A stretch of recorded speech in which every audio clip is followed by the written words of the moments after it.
Hi, this video is going to be a continuation in a series where I'm showing how each short style of verse interprets. There's different ones. My name is Dan Paulson and welcome to the video and a continuing series where this is just being analyzed. There's something in the background that we're trying to figure out. So I'm not suggesting anybody listen to me because I am an authority. What I'm suggesting is, hey, let's all take a look at this. I think we can find something in here together that we don't need an authority to tell us what's there. We can see it for ourselves. We just have to learn how to do that. And there's a way to hook into it. And honestly, for what it's worth, I don't know anybody out there that's interpreting this. Can you find how Buddha, Jesus, and Lao Tzu teach the exact same thing, that there's one truth in the middle of it? Yeah, nobody's doing that. Right here, that's what's happening. And let me be clear, it's not that each one of them uses a different style. Each one of them are using the same kind of styles back and forth between them, but they sound different. There's a way to make this work that we'll see as we go along. Okay, first a review, the various styles we've covered so far, and I'll post videos below. I've got the links to video number 1, 2, and 3. The first one is I Am That. It's a component verse, is like, you're like this. We'll take a look at an example.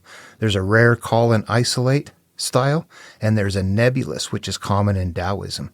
Here's some examples. The I am that component. Various verses contain nouns in their component parts, like a clay pot, a house, a cup, a wineskin, foot of the ox, the jacket. Do you recognize those from verses? We become those. The verses made about us, and those are all representing us as a vessel holding something. If you read them, you will find out that they need to be cleaned out, that what is inside of them is what creates them. All that kind of stuff is what you're going to find in there. So that is how those ones work. When you see something like that in there, you are that part. Here's a complete one. We join spokes together to make a wheel, but it is the center whole that makes the wagon move. That's a Lao Tzu example. We are the wheel. In this story, we join spokes together to make a wheel. So we have created this wheel throughout life, but what is in the center of that whole is what makes it move, and it goes around and around. So that's how we have to look at these verses. They play out in the human psyche. Okay, that's the I am type of verse. You'll find that all over. Then there's a rare and isolate. I'm modifying this one. I think this is going to come down to just isolate, actually, in this verse right here. Here's one from the Buddha. Ordinary people hate solitude, but the master makes use of it, embracing the aloneness, realizing their oneness with the whole universe. So this one's not telling us that we are like a component part, a wheel, a pot, or something like that. It's telling us something different. We find a Jesus parallel that's very short. Fast as to the world. We need to fast as to the world, which means letting go of the physical experiences and the things that we're hanging on to. And we need to do that through isolation, and that's why I might call it rare sometimes. There is a rare calling. It's in other material. It is very clear that it's rare, but I think I'm stretching to pull it out of here. What this is telling you, though, is that you have to pull away from the world and get away from the things that are going on. Turn off the media, all the things that we get wrapped up in order to heal. We have to take time and get away from that stuff. Then we went on to the nebulous style. These are mostly, I find them in Taoism. The Tao that can be told is not the eternal Tao. We don't know what those things are. The unnameable is the eternally real. Naming is the origin of all particular things. I don't want to spend a lot of time on this video. I've covered it in the previous ones. Naming is the origin of all particular things. You notice it doesn't say naming is the origin of everything. It says naming is the origin of all particular things. This is us. This is me. This verse is me living and learning about life and becoming what I am, naming, judging, having experiences, putting my memory and the emotional state right there. I've named it. In fact, this is fun. What you're naming is what goes into those vessels, is what follows behind, is what goes in the hub. Is what's inside the pot, is what's inside the cup, are the things that we have named. As soon as I've had an experience, put an emotional state to it, and stored it into my brain, that is the origin of that particular thing right there. And that's how the verses work. Okay, so this time we're going to get into a different style. Go back to my first list here, the three things that were there, the three verses, the I am that component, the rare call and isolate, the nebulous common one, and then we're going to add to it the guru verse. And you know what? I'm just making up these names based on what I'm seeing there. There's nothing official here. The guru is actually going to be many things. Guru, master, sage, wise man, any verbiage like that is going to be carrying the idea of a single person. At any point in time when you are turning inward and trying to use this material, you become the sage, the guru, the wise man. Whoever it is that is on the path, these always refer to you. So let's take a look at a couple of examples. We've already had one up actually in this video that does a multiple of things. And I'm going to go ahead and take a look at it and analyze it. And earlier, I think I might have said this was from Buddha. It's actually from Lao Tzu, from the Tao Te Ching. And this is where I have a weird thing going on that people have to understand. It frustrates some people. I'll throw stuff like that around and it doesn't matter to me where it comes from. What matters to me is the teaching. I'm looking at the teaching. If I get stuck on where it comes from, I'm not paying attention to the template, to the interpretation. They're all teaching the same thing. Who did it come from? It came from all of them.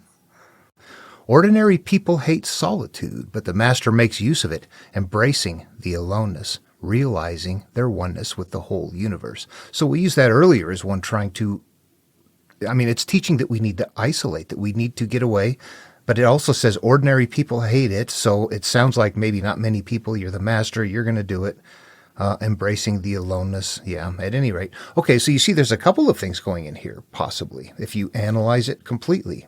Ordinary people hate solitude. You look around the world and go, yeah, most people don't like to get into isolation. They're crowd people. But the master makes use of it, embracing the aloneness. Anybody who's going on this path has to get, yeah, that's it. So anyway, you're the master, the oneness, you're trying to become one again. Do you see that one working? Let's move on to another one. This one is unique, so I think we need to talk about this a little bit. The master never reaches for the great. Thus, she achieves greatness. When she runs into a difficulty, she stops and gives herself to it. She doesn't cling to her own comfort. Thus, problems are no problem for her. You see, right off there, it starts, the master never reaches for the great. And then it sounds a little bit different, doesn't it? Let me read, actually, that same verse from a different translation. The one we just read there comes from the Stephen Mitchell. I'm going to read from the Gia Fufang. The same verse. The sage does not attempt anything very big, and thus achieves greatness. Easy promises make for little trust. Taking things lightly results in great difficulty. Because the sage always confronts difficulties, he never experiences them. Okay, what's very important here is a couple of things, and I don't want to get into this. I've done this before. The Tao Te Ching, if you're using it, is the one that you're going to have to do the most blending with and having different material. The translations from the original language to English, as they try to keep it short, the language doesn't translate very easily. Let's stop for a second here and do a parallel reading. The top one is from the Mitchell, and the bottom one is from the Gia Fufang, and I'll just block out pieces. The top one, the master never reaches for the great, thus she achieves greatness. The other translation, the sage does not attempt anything very big, and thus achieves greatness. Back up. When she runs into a difficulty, she stops and gives herself to it. The other one, easy promises make for little trust. Taking things lightly results in great difficulty. Up above, she doesn't cling to her own comfort, thus problems are no problem for her. And then down below, because the sage always confronts difficulties, he never experiences them. Those are the exact same verse translated from the original, whatever the Chinese language was, to English as best they could. Except that Mitchell put in a modification, and that's okay. We know what that is. We can work with that. So as you read from one to the other translations, you're going to get a lot of variation in the Tao. You're not going to in other material. But there's something unusual that this person did, the Stephen Mitchell translation, and a lot of people have this. You see that she in there. There's one thing he did that I wish he hadn't done, but it's okay, but I want to talk about it. The problem is that in almost all spiritual material, at some level, at least in the stories, there's a hierarchy, a mental hierarchy in place. And there's a higher self, a consciousness, a subordinate subconscious, the things that we store inside of us. There's a hierarchy there. And calling things male, female, offspring in some material, you cannot make any changes or you will disrupt the hierarchy. You cannot interpret it anymore if you make changes. In this case, the hierarchy is not being used. At any point in time, if it says the master, that's you. Are you a man or a woman? It doesn't matter. Are you on the path? You're the master. And if it says man, doesn't matter. You're the master, man or woman. If it says she, doesn't matter. All you guys out there on the path, you're the she in this verse. That's how they're analogous, telling us something different. I don't like that he did it, even though it's okay and he didn't do anything, that it didn't disrupt anything here. What it does is I'm a fan for keeping things as close as possible to the original text. We want it that way. We don't want modifications going in. And what he did here was to try and balance it up to make it fair to everybody. It's not always about men. It's about women too, which is true. But it sets a bad precedence. I don't think it should be done. It doesn't. I have no problem with it saying male or female or anything like that. It's just that we're looking for consistency in the material. We're looking for something in here that needs to be interpreted, and the interpretation is layered in analogous verbiage and a mental hierarchy. Don't touch it. Leave it alone. Honestly, I would say in a case like this, if you were doing something like that, then you would always keep it something that is like non-gender. If you're calling the person sage or master, just keep repeating that, the sage, the sage, the sage. Don't make it the man or the woman. Just keep it the sage, because it is whoever is on the path, if you wanted to do it that way. However, you have to know what is going on, and you have to know whether a hierarchy is being used. You go to the Book of Mormon and you see Joseph Smith, you start looking for monomyths, and guess what? He wrote a religion and had no idea that the template was in there. You can't find inner peace in his material.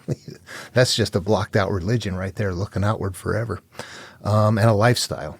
But the template is not there. You can see that when people don't know what's going on, it doesn't get passed along. You can find it in stories from antiquity, where it is used and where it isn't, and today as well.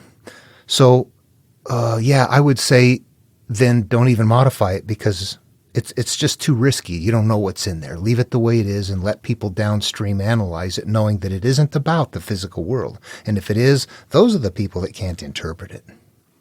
Even if you make a change, it might be accidental and you've lost something. So anyway, I just wanted to say that that's only ever going to appear if you are using the Stephen Mitchell translation, as far as I know. And again, it doesn't matter here. Just know that, okay. All right, so without going into more of them, anytime you see something, a master, a person is in this verse, it is you. The verses are always yours. The master, the sage, however it's put, that is you if you're on the trip. And everybody else are the people that are not on the trip. Okay, hope I covered enough in this video to make it clear. If not, feel free to ask questions or post comments below. There's a couple more verse styles and a couple of other things to show. I want to keep these videos compact so that people, if they're looking for interpretation techniques, they can just come and grab this real quick and look at something, isolate it down. So I will keep it short then. And, okay, the channel has a Discord server up now. I'll post a link to that below. Feel free to come and join in and help grow the community of people trying to interpret this stuff and figure out what's going on, turning inward. And all right, that's it for this video. Take care. I'll see you in the next one.